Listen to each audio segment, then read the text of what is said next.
स्वातंत्र्यवीर विनायक दामोदर सावरकर यांच्या चरित्रावर आधारित यज्ञ. लेखक भाद खेर आणि शैलजा राजे. वाचक स्वर राहुल सराफ.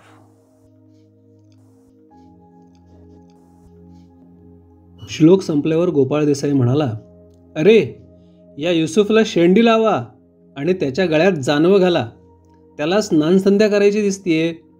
यावर सारी पंगत मनसोक्त हसली. मग राजा परशाची पाळी आली. त्या दोघांनी सांघिक गीत म्हटलं. त्यांच्या घरच्या तमाशाला मीच राजकीय लावण्या आणि झगडे करून दिले होते. तमाशाचं गणरायाचं नमन देखील देशभक्तीपर होतं. राजा परशा जोडीनं म्हणू लागले, सद्बुद्धी आम्हासी दे गजानना, नमित तुला भक्तवत्सला, उद्धारा आर्यजना आर्यभूमीला, त्या स्वतंत्र छत्री आर्य ठेविणे त्वरे, प्रार्थुनिया कार्याला लागलो बरे. राजा परशाची ही खणखणीत बारी ऐकून सारी पंगत चकित झाली. राजा परशाच्या वाणीतील तेज साऱ्यांना जाणवलं. सहभोजन झाल्यावर माझ्या नित्याच्या परिपाठाप्रमाणे मी जमलेल्या साऱ्या सहकाऱ्यांना शिवाजीच्या पराक्रमाच्या रोमहर्षक कथा सांगितल्या. शिवचरित्रातील एखादा वेचक प्रसंग निवडून आम्ही त्याची तालीम करत असू. त्या प्रसंगाची तालीम करताना आमचं मन त्या इतिहास कालात जाई. शिवछत्रपतींच्या आयुष्यातील प्रसंग रंगवताना आमच्या रोमारोमात स्फुरण चढे. त्या दिवशी आम्ही शाहिस्तेखानाचा प्रसंग रंगवणार होतो.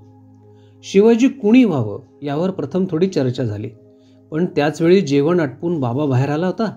आमची चर्चा ऐकून आदेशात्मक स्वरात तो म्हणाला, शिवाजी कोण होणार? अर्थात तात्याच शिवाजी होणार. माझ्याविना दुसरा कोणी शिवाजी होणार ही कल्पनाच बाबाला कधी पटली नव्हती. ज्याचे पाय पाळण्यात स्पष्ट दिसलेत असा आपला धाकटा शूर भाऊ शिवाजी झाला पाहिजे याविषयी त्याच्या मनाला कधी कसलीच शंका शिवली नव्हती. मी शिवाजी झालो. माझे सारे सहकारी मी निवडले. एका वरातीच्या मिरवणुकीतून आम्ही पुण्यात प्रवेश केला आणि लाल महालात गेलो. पण प्रत्यक्ष प्रसंग येईपर्यंत शाहिस्तेखान व्हायला कुणीच सिद्ध होईना. शाहिस्तेखान होऊन पराभव पत्करणार कोण? बोट तरी तोडून कोण घेणार? जो तो शिवाजीचा सहकारी होऊ पाहत होता. शाहिस्तेखान कोण होणार? अखेरीस नाईलाजानं मी युसुफला म्हणालो, तू होतोस शाहिस्तेखान? आपली मान नकारार्थी हलवीत तो निर्धारानं म्हणाला, छे छे, मी आता मोहन मोडक नाही का झालो? मी आता शाहिस्तेखान कसं होऊ? पण मी त्याला मोठेपणानं गळ घातली ती त्यानं मान्य केली. मात्र शाहिस्तेखानाची बोटं शिवाजीनं तलवारीच्या वारानं काटली या प्रसंगाला उभं राहण्याचं त्यानं साफ नाकारलं. आमच्या घरातील तिसऱ्या मजल्यावर बंदुकी, तलवारी, गुप्ती या शस्त्रास्त्रांचा वडिलोपार्जित साठा होता. त्यातील तलवार आमच्या या प्रसंगाला साक्षीभूत होऊन राहिली. रात्र झाली, अंधार पडला. शिवाजीच्या रूपानं मी झोपून राहिलो. एवढ्यात गडबड उडाली. मला शाहिस्तेखान दिसला. मी एकदम ओरडलो, ए सुअर के बच्चे! हवेतच मी तलवारीचा वार केला. युसुफ गप्पच होता, पण दुसरंच कुणीतरी ओरडलं, या अल्लाह, या सुभान अल्लाह! मग माझे सहकारी खुशीनं ओरडू लागले. त्या गलक्यात अण्णांनी मारलेली हाक आम्हाला ऐकूच आली नाही. त्यांची हाक जेव्हा कानी पडली तेव्हा मी आश्चर्याने उद्गारलो, हे काय? अण्णा केव्हा आले? अण्णा आलेले कळताच आमचा निरोपही न घेता सारे सैनिक शाहिस्तेखानाबरोबर भराभर पळाले. रंगपट पार रिता झाला. अण्णांसमोर जाऊन शिवाजी मुकाट्यानं उभा राहिला. अण्णांनी मला विचारलं, बाबा कुठे आहे रे? त्यावेळी बाबा माडीवर ध्यानमग्न होऊन बसला होता. मी वर जाऊन त्याची समाधी उतरवली. या वयात बाबाला ध्यानधारणेचा नाद लागावा ही गोष्ट मला का कुणास ठाऊक बरी वाटली नव्हती. आम्ही चौघं भावंड अण्णांसमोर जाऊन उभे राहिलो. अण्णा कुठूनही घरात आले म्हणजे आम्हा भावंडांची हजेरी त्यांना हमखास हवी असे. अशा वेळी त्यांचं वात्सल्य अगदी ओसंडून येई. परंतु त्या दिवशीचा प्रकार मात्र जरा वेगळाच वाटला. आम्ही बराच वेळ अण्णांसमोर उभे होतो, पण अण्णांच्या तोंडून एकही शब्द बाहेर पडला नव्हता. बराच वेळानं ते म्हणाले, तात्या, आणि नंतर बराच वेळ ते गप्प बसले. मग आपल्या पांढऱ्या शुभ्र सदऱ्याच्या खिशातून त्यांनी काहीतरी बाहेर काढलं. तो कुंकवाचा करंडा होता. तो करंडा उघडताना त्यांना बडबडून आलं होतं. घशाशी आलेला आवंढा गळून ते म्हणाले, हे बघ, केवढी धन दौलत सापडली. त्यांच्या हातातील करंडा त्यांनी आमच्या पुढे केला आणि ते पुढे म्हणाले, हा बघा तुमच्या आईचा करंडा. चोरट्यांनी चोरून नेला होता, पण मागच्या भिंतीवरून उड्या मारून पळून जाताना हा करंडा भिंतीच्या हातच पडला होता. मी गावाहून आलो आणि परसदारी गेलो तेव्हा भिंतीजवळ काहीतरी लाल लाल दिसलं. जवळ जाऊन बघितलं तर हा करंडा दिसला आणि जवळ सांडलेलं कुंकू दिसलं. अगदी हलकेच करंड्यात भरलं मी ते कुंकू. घराचं सौभाग्य घरातच सांडलं म्हणून बरं, परत घेता तरी आलं. असं म्हणून अण्णा एखाद्या लहान मुलासारखे ओक्साबोक्शी रडू लागले. आम्ही सारी भावंड गोंधळून गेलो, गप्प उभे राहिलो. अण्णांचे कड थांबल्यावर त्यांनी आम्हा भावंडांसमोर करंडा धरला आणि मधल्या बोटानं आम्हाला आळीपाळीनं त्या करंड्यातलं कुंकू लावलं. आईच्या कुंकवाचा टिळा भाल प्रदेशावर टेकला आणि मी तर हरखून गेलो. मला वाटलं माझ्या क्रांतिकार्याला दिशा मिळाली. कुंकवाचा रंग तांबडा, क्रांतीचा रंग तांबडा आणि रक्ताचाही रंग तांबडा. आमच्या रक्ताचा सडा सांडून कुंकवाप्रमाणेच क्रांती आता लाल होणार होती. नेमकं काय होणार होतं हे मला कळलं नाही. शिवाजीनं मशिदीवर स्वारी करून क्रांतीचं तोरण बांधलं होतं. आईच्या कुंकवानं त्या क्रांतीचं स्वागत केलं होतं. मी ज्यावेळी क्रांतीच्या दिशेकडे निघालो होतो त्याचवेळी माझा बाबा अध्यात्मचिंतनाच्या वाटेला लागला होता. आम्हा भावांच्या कार्याला दोन परस्पर विरुद्ध दिशा लागल्या होत्या. मी मनात म्हणत होतो, मी पश्चिमेला निघालोय तर माझा थोरला भाऊ पूर्वेला चालला आहे. आईच्या कुंकवाचा प्रसाद देऊन अण्णा तर केव्हाच दृष्टीआड झाले होते. काळाच्या उदारात काय दडलं होतं याची आम्हाला कसलीच कल्पना नव्हती. आज कुठेही पाळलेला पोपट पाहिला की मला नेमका तो प्रसंग आठवतो. स्मृतीचं भिरभिरतं पाखरू त्या प्रसंगाच्या डहाळीवर जाऊन स्थिरावतं. कल्पनेचे शतनेत्र तेजाळू लागतात. कालाच्या प्रदीर्घ ओघातून माझ्या जीवाभावाचे पांगळे स्वातंत्र्य कवी खुरडत पण वेगानं माझ्याकडे धाव घेत आहेत असा भास होतो. त्यांची प्रभू रामरायाची प्रार्थना माझ्या कानात घुमू लागते. ती त्यांची प्रार्थना ऐकून कोण्या एका हंसस्वरूप स्वामी या नावाच्या योगीराजाची भावसमाधी लागलेली मला दिसू लागते. स्वातंत्र्य कवी गोविंद कोदंडधारी श्रीरामाला आळवून म्हणू लागतात, हे प्रभू रामचंद्रा, साऱ्या जगात स्वातंत्र्य नांदते आहे. पशुपक्षी नितांत निर्मळ स्वातंत्र्याचा उपभोग घेत आहेत. जनतेला पारतंत्र्यात टाकणाऱ्या नरराक्षसांना तू नष्ट केलंयस. मग हिंदुस्थानावरच तुझी अवकृपा का? त्याला लवकर स्वतंत्र कर. हे ऐकताच कानात प्रार्थनेचे शब्द घुमू लागतात. पण ते स्वातंत्र्य कवी गोविंदांचे नसतात. मला एकदम चकचकीत पितळी पिंजरा दिसू लागतो. बाणभट्टाच्या कादंबरीतील शापभ्रष्ट शुकाप्रमाणे पिंजऱ्यातील त्या पोपटाला वाचा फुटते. तो आपले मान उंचावतो, आपली रक्तवर्ण चोच विलग करतो आणि आपली केविलवाणी दृष्टी माझ्यावर रोखून जणू स्वातंत्र्य कवींच्या मुखातून म्हणू लागतो, हे पक्षी तरुवरी गाती स्वच्छंदे, काननी त्यापरी रमती मृगवृंदे, स्वातंत्र्य सौख्य सेविती आनंदे, मग आम्हालाच का पारतंत्र पंजरी कोंडिले राम, हे घनश्याम श्रीराम मदात्मा राम. पोपटाचे हे केविलवाणे शब्द ऐकताच एकूण पारतंत्र्याचीच चीड माझ्या मनात दाटून येते. केवळ स्वातंत्र्याकरता जन्माला आलेले प्राणी पारतंत्र्यात पिचत का पडतात या जाणीवेनं मन व्याकुळ बनतं. त्या पोपटाचे डोळे पाणावलेले दिसतात, पण माझं अंतःकरण मात्र पेटून उठतं पारतंत्र्याच्या शापानं. परंतु ज्या दिवशी मी तो पोपट पकडला त्या दिवशी मला यापैकी कसलीच जाणीव नव्हती. बालवयातील ते स्वच्छंद मन आणि ते स्वच्छंद खेळ.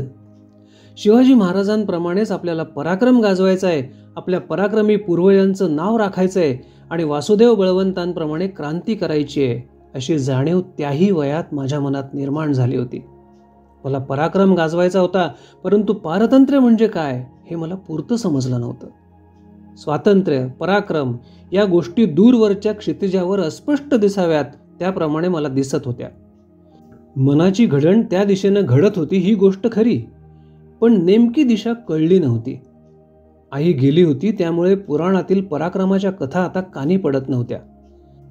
बापू काका जुन्या घरात राहिले होते, त्यामुळे इतिहासातील शौर्य कथा ऐकायला सापडत नव्हत्या. शाळेतील गुरुजनांना स्वातंत्र्याचं कसलंच सोयरंसुतक नव्हतं.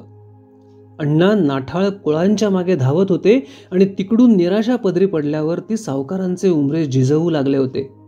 धाकटी भावंड लहान होती आणि आईची आठवण ती अजून विसरली नव्हती. बाबा अध्यात्मचिंतनात घडून गेला होता. जे जे दिसतं ते ते असार आहे हे त्याच्या मानवी जीवनाचं सार बनलं होतं. ब्रह्मसत्यम जगन्मिथ्या हा जपमंत्र अहोरात्र त्याच्या तोंडी ठाण मांडून बसला होता. माझी मनस्थिती मात्र सर्वस्वी भिन्न झाली होती. माझ्या जीवनातील काहीतरी जुनं गमावलं होतं आणि निश्चित नवं मला असं काही गवसलं नव्हतं. आणि एके दिवशी तो हिरवागार पोपट आमच्या हाती लागला. घोड्यांचा टपटप आवाज कानी पडेल म्हणून आम्ही त्या दिवशी कितीतरी वेळ वाट बघत होतो, पण वेळ टळून गेली तरी तो आवाज आमच्या कानी पडला नव्हता. मग आम्ही सारी मुलं दारणा नदी ओलांडून आमराईत गेलो. बराच वेळ घोडेस्वारांची वाट पाहिली, पण घोडेस्वार आले नाहीत. आमराईच्या मैदानात ठिकठिकाणी घोड्यांची लीद पडली होती. पालापाचोळा पडला होता. जमिनीवर उमटलेल्या एका मोठ्या खुराकडे बोट दाखवून भीम्या मला म्हणाला, हे पाहिलंच तात्या, घोड्याचा किती मोठा खूर उमटला इथे. त्या खुराकडे पाहून मी म्हणालो, हा खूर ना शिवाजीच्या त्या घोड्याचा वंशज असला पाहिजे. हा घोडा उगाच का एवढा मोठा खूर आहे तो. मग सारी मुलं त्या ठिकाणी गोळा झाली. आज त्या ठिकाणी सारी सामसूम झाली होती. त्या दिवशी माझ्या हातात तलवार देऊन परकिन्स साहेबानं मला पराक्रम गाजवायचा संदेश दिला होता. आज परकिन्स निघून गेला होता, भगूरच्या त्या भूमीवर आपल्या घोड्यांचे खूर उमटवून. त्या दिवशी माझ्या मनात पुन्हा पुन्हा हाच विचार येत होता, शत्रू निघून गेला, मग त्यानं या खुणा आपल्या मागं कशाला ठेवून द्याव्यात. मी या विचारात गढून गेलेलो असतानाच मोहन मोडक माझ्याजवळ आला आणि माझ्या कानात कुजबुजल्यासारखं करून म्हणाला, तात्या, तो भाव पोपट, तो त्या फांदीवर. खरोखरच त्या फांदीवर पोपट बसला होता. हरितवर्ण आम्रवृक्षाच्या शाखासंभारात त्या पोपटाचा पोपटीवर्ण पार झाकाळून गेला होता. त्या हरितवर्णी आम्रपल्लवीच्या पार्श्वभूमीवर प्रामुख्याने खुलून दिसत होती ती त्याची रक्तवर्णी चोच. ते चिमुकलं पाखरू अंग चोरून इकडे तिकडे बघत होतं. भांबवून गेलेलं दिसत होतं. मधूनच आपली चोच खाली करून पंखात खुपशीत होतं आणि मग अंग सावरून शांत बसत होतं. मधूनच त्या पोपटानं आपली चोच वर करून कसला तरी चमत्कारिक आवाज काढला. मी काही बोलणार एवढ्यात भीम्या चोर पावलानं मागच्या बाजूनं गेला आणि झटकन आपल्या अंगातला अंगरखा काढून त्यानं त्या पोपटावर झडप घातली. इंग्लंडहून मोरिया बोटीतून येताना मार्सेलिस बंदरावर आल्यावर मी माझ्या अंगावरचा गाऊन असा झटकन काढला होता आणि पोर्ट होलमधून सागरात झेप मारली होती. भीम्यानं ज्याप्रमाणे पोपट पकडला होता त्याप्रमाणेच त्या इंग्रजी शिपायांनी झेप टाकून मला पकडलं होतं. प्राणीमात्राच्या जन्मजात स्वातंत्र्यावर चोरून झडप मारू नये ही गोष्ट भीम्याला कळली नव्हती, त्याचप्रमाणे त्या इंग्रजी शिपायांनाही कळली नव्हती. पारतंत्र्य ही सक्ती असते आणि स्वातंत्र्य ही मुक्ती असते ही गोष्ट स्वातंत्र्य हिरावून नेणाऱ्या दुष्टांना थोडीच करणार असते.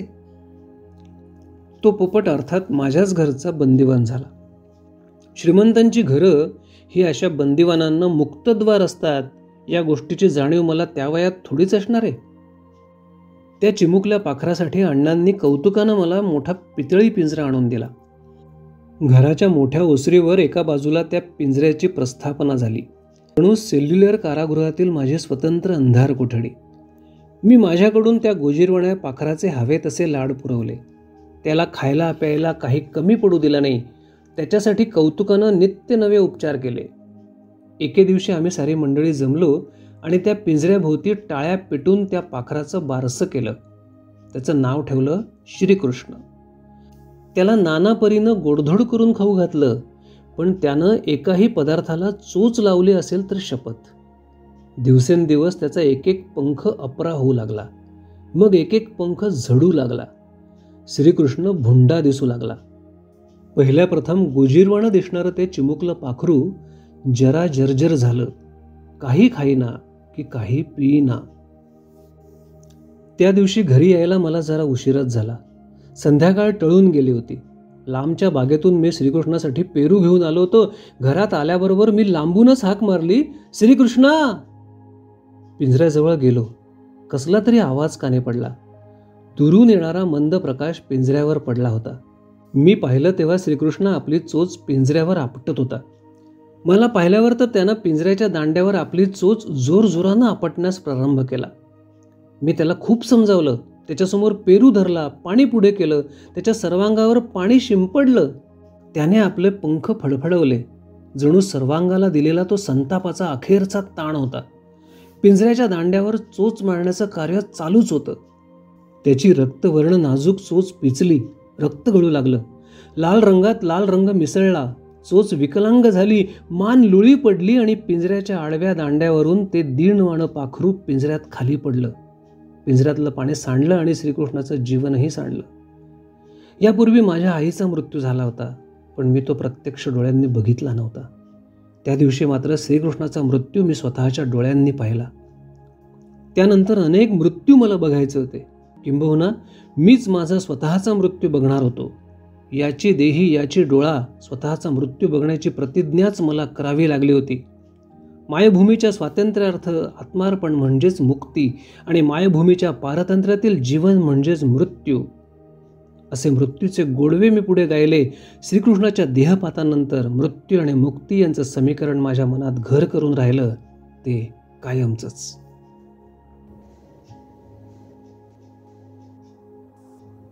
यज्ञ. लेखक भाद खेर आणि शैलजा राजे. वाचक स्वर राहुल सराफ.